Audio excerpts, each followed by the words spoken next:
Same Mushie Pop pattern, same weight yarn. They're all different sizes though. The biggest difference is the hook size.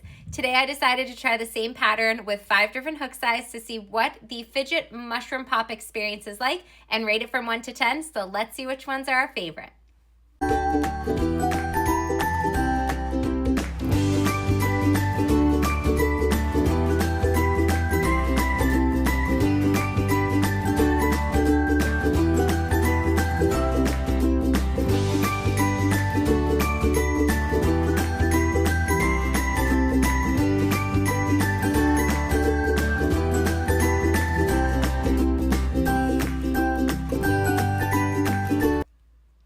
And there we have it, my rating from 1 to 5.